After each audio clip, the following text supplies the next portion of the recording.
Урматтуу туугандар, мына экинчи бир маселе ошол жана конфликт болгон маалда катып чыккандар боюнча маселени карадык. Үчүнчү маселе эң негизги маселелердин бири ошол конфликт болгон маалда границага жакын алып келген бардык күч тутуларды өз ордуларына кайтаруу. Биз ошол боюнча маселелерди карап, тажик тарап менен чечтик жана ошол маселелерди 2 күнөн бери аткарып атабыз. Бирок кечинде маган байланышка чыгып, ошол тажик тараптан Тажикстандын улуттук коопсуздук мамлекеттик комитетинин төрагасы Ятимов чыгып жолугушууну суранды. Ал киши дагы мамлекеттик делимитация демаркациялоо комиссиясынын төрагасы болуп эсептелет. Ошондуктан ал киши менен бүгүн дагы саат 11-де мен жолуктум. Кызыл Белдин өткөрүү пунктунда 2,5 саат жеке сүйлөштүк, бири-бирлерин отуруп алып. Эч ким катышкан жок, экөөбүз гана сүйлөштүк.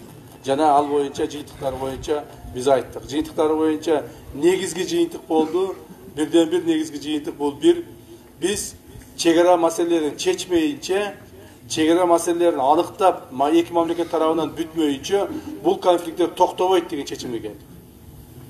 Сөзсүз түрдө кыйын болсо дагы, ар түрдүү провокациялар болсо дагы, ар түрдүү оор иштер болсо дагы ошолор жасашыбыз керек дагы, тез аранын ичинде чек ара маселелерин чечишибиз керек деген жыйынтыкка келдик. Жана ошонун негизинде мындан 2 ай алдын, даже 3 ай алдын биздин жанагы мамлекеттик комиссиябыз, чек ара боюнча мамлекеттик комиссиябыз иштебей калды эле, токтоп калган болчу. Ошонун ишини бир аптанын ичинде кайрадан жандандыра турган болдук. Алар мына биздин 69 километр 200 метр жерде өткөндөн кийин токтоп калган болчу. Мына Кулумдуга жакындаган жерде. Токтоп калган жердин аты эмне эле? Ким? Майти жергилигине барганда ошол жерде токтоп калган эле. Андан аракка биз кете албайбыз. Себеби мындан бияка караганда өтө көп маселелер чыгат, биз аны карабайбыз деп токтотуп коюшкан болчу. Бирок бүгүнкү сүйлөшүүлөрдөн кийин булар дагы ошону мойнуна алышты. Баштайбыз биз дагы. Ушуну бүтүрөбүз деп. Биз дагы айттык. Эгерде бул бүтпөй турган болсо, дагы конфликттер боло берет. Макул, Көк Таштын конфликтин бүгүн чечтик. Эртең Аксайда чыгышы мүмкүн. Бүрсүгүн Максатта чыгышы мүмкүн. Андан кийин дагы башка жерде чыгышы мүмкүн. То есть буларды бүтмөйүнчө бүтүп биз бардыгын жанагы чек араны ошол жерге эки мамлекеттин арасындагы делимитация демаркациялоо иштерин жүргүзүп, мыйзамдарды кабыл алып, ратификацияларды өткүзүп жогорку кеңештен президенттерге колду койдуруп, анан ошол жерге жанагы зымторлорду тартып бүтмөйүнчө конфликт боло берет. Ушуларды бүтүргөндөн кийин гана эки элтең токтойт. Кыргыздар дагы, тажиктер дагы токтойт. Бир нерсеси ачылып кеттиби? Кеде мен да кулагым ушинтип ачылып кетет тарс этип эле. Ошондой болуп калды. Ошондой болот. Ошондуктан ушул маселени бүтүрөлү деп экөөбүздөн макул болуп, кол алышып чечимге келдик. Ошолор эртең дагы ошол баягы Майти жергилеген аркы карай кете беришет, Кулумду тарап карап. Эгерде кайсыл бир жер чечилбей кала турган болсо, 100 метр чечилбейби, 200 метр чечилбейби, же андан көбүрөөк чечилбейби, ал жерди таштап коюп, дагы кайра кете беришет. Чечилбеген жерине биз Ятимов экөөбүз отурабыз дагы, ошол жерге экөөбүз чыгабыз, карайбыз, сөзсүз түрдө бир чечимге келебиз. Кайсыл бир деңгээлде. То есть ушинтип отуруп туруп чечейли деп биз чечимге келдик. Биздин президенттерибиз да ушуну колдоп атат. Биздин президентибиз урматтуу Садыр Кожоевич дагы ар дайым айтат. Маселени чечейли. Маселени чечкенге бардык шарттарды түзөйлү, аракетибизди кылайлы деп айтып атат. Токтоп калган болчу, мына кечекиден кийин кайрадан башталып кетти. Кайрадан башталганы жакшы болду бир жагынан. Бирок ошол эле мезгилде булардын эң негизги маселелеринин бири, муну мен ачык эле айтып коюшум керек, мына Варукка жол. Варукка жолду мүмкүнчүлүктү бергиле деп атат. Биз дагы айтып атабыз. Тура 1 май 2021 жылы 39 протокол менен биз жазганбыз ал жерге. Варукка жолду биз Капчыгай аркылуу макул берейли. Бирок ал жолду биз курабыз. Жолду биз курабыз өзүбүз. Президент дагы айтты. Жол курганга акчабыз бар, бардыгыбыз бар деди. Жолду биз курайлы ошол жерге.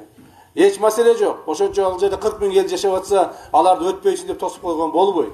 Туура шарт түзүп берейли. Аларга жолду ошол Капчыгайдын бир четинен берейли жолду. Эми ал жанагы эмелер өздөрү түзүшөт. Мен аягына чейин муну силерге айтып бериштин кереги жок. Ушу Капчыгайдын четинен берейли жолду. Бирок ошол эле мезгилде биз айтып атабыз. Жолду берейли, бирок но границалар бүтсүн бардыгы. Бары бүтсүн границалар. Кантип атайсыңар, ал силердин ишиңер. Не деп атасак дагы границалар бүтсүн.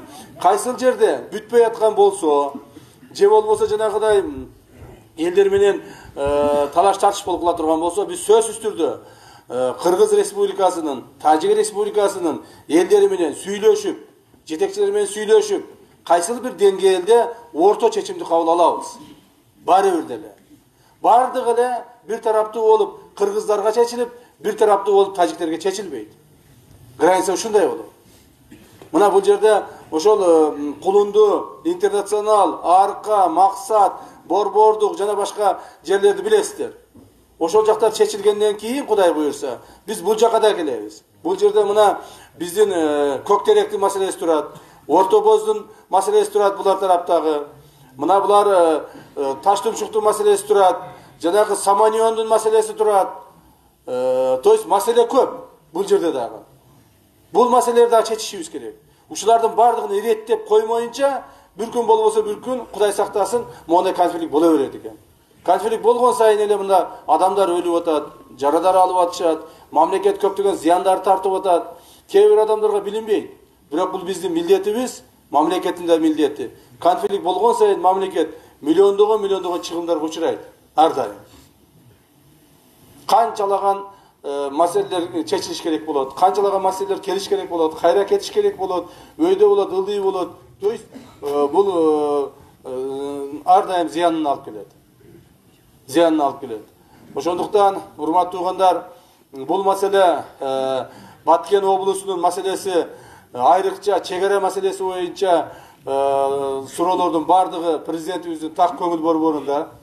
Ал киши ар дайым эң негизгиси ушу границаны чечип алсак экен. Границаны чечип алып, элибизди тынч аман эсен кармасак, ошол зымторлорду тартып алып туруп, погранслужбага тапшырсак, андан кийин булар өздөрүнүн ишин кыла берсе экен деген чоң үмүттөбүз. Мына ошолор чечилгенден кийин границаларды да ачабыз.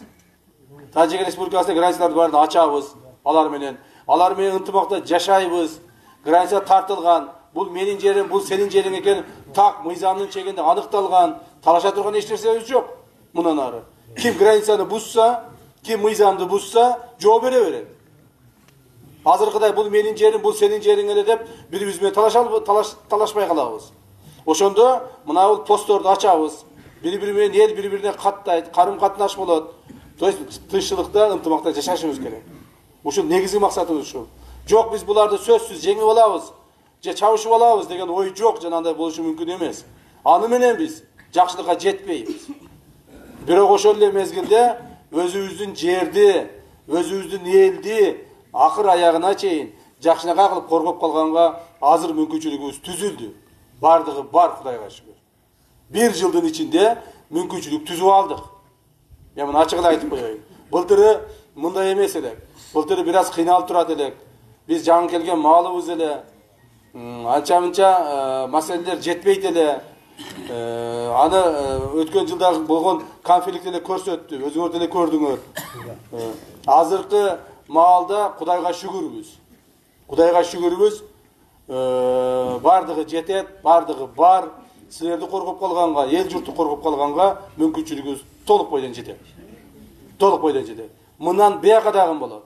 Мына кече күнү эле жанагы айрыкча биз погранслужба жөнүндө сүйлөйбүз. Себеби дегенде погранслужба ушул иштерди кылат. Ошо чегара кызматына көптөгөн маселелерин чечип берип атабыз. Дагы чечебиз. Чоң маселелерди жумшап атабыз. Дагы жумшайбыз. Эртең февраль айында эле дагы көптөгөн алып койгон техникаларыбыз келет. Акчаларын төлөп алып койгонбуз. Февраль айында көрөсүңөр, бул жерге эч ömürü körmөгөн, ömürü bilbеген, bizge hiç kaçan андай maşineler, андай teknikalar kelген эмес. Ошонун бардыгын баткенге беребиz. Бардыгын баткенге беребиz. Ал үчүн көптөгөн мамлекет акчалары жумшалып атат. Мамлекет ал акчаларды каяктан алып атат? Урдап алып аткан жок. Бирөөдөн карыз алып аткан жок. Бирөөдөн суранып аткан жери жок. Өз күчүбүз менен кылып атабыз. Баарын өз күчүбүз менен кылып атабыз. Мамлекеттин тарыхында биринчи жолу, урматтуу угандар, биринчи ирет мамлекет жылды ашыкча акча менен бүтүрдү. Ар дайым билесиздер, мамлекет жылды бүтүргөндө 20 миллиард жетпей калды, 15 миллиард жетпей калды, 30 миллиард жетпей калды деп отурушчу эди. А быйылкы жылды биз 2021-жылы бюджетти толук бойдон аткардык, плюс ашыкча аткарып, ашыкча акчабыз калып кетти.